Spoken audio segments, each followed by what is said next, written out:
Welcome to the Story Lantern, the tale of two sisters. Once upon a time, in a peaceful little village called Sundarpur, there lived two sisters, Rita and Sita. The village was surrounded by green fields, tall palm trees swaying in the breeze, and a sparkling river that gave life to the crops. The elder sister, Rita, lived in a big mansion at the edge of the village. Her house had tall gates, servants running about, and storerooms filled with grains and gold. But despite all her riches, Rita's heart was full of greed. She often told people, "Money is power. If you want respect, you must have wealth. That's why I keep everything for myself." The younger sister, Sita, lived in a small mud hut near the riverbank. She had no servants, no gold, and barely enough food for herself. Yet her heart overflowed with kindness.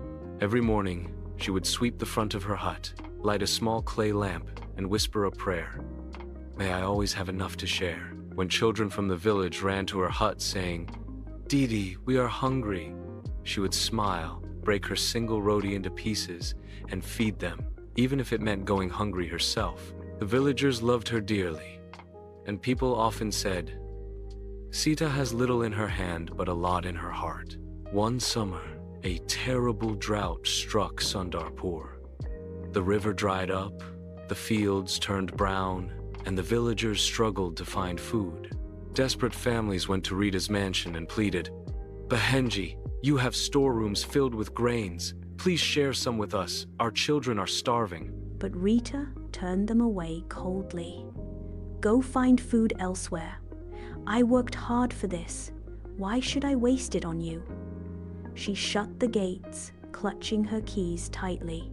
Sita, on the other hand, though she had only a few handfuls of grain, cooked whatever she could and served her neighbors.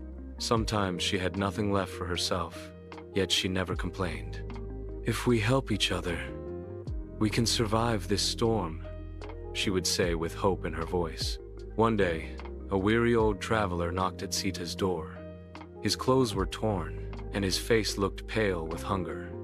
Sita welcomed him warmly. "Please come in." "I don't have much, but whatever little I have, you are welcome to share." She gave him her last piece of bread and a pot of water. The traveler smiled kindly and said, "You have given me food with love, even when you had nothing left for yourself. Your heart is richer than gold." Suddenly, his simple clothes changed into royal robes, and he revealed himself as the king of the land in disguise. The king declared, "Sita, your kindness has touched me. From today, you will be blessed with a new home, fertile lands, and enough wealth to live with dignity." Soon, Sita's hut was replaced with a beautiful house. Her fields grew green again, and she never had to worry about hunger. The villagers rejoiced and respected her even more. Meanwhile, Rita's greed brought her downfall. The grain she had hoarded spoiled because of rats. Her servants abandoned her, and her arrogance made her lonely. She realized too late that wealth without kindness was meaningless. And so, the fate of the two sisters changed. The poor, humble Sita became rich in both wealth and love, while the greedy, arrogant Rita lost everything. Moral: greed and arrogance lead to loss, but kindness, humility, and generosity bring true prosperity and respect. Like and subscribe.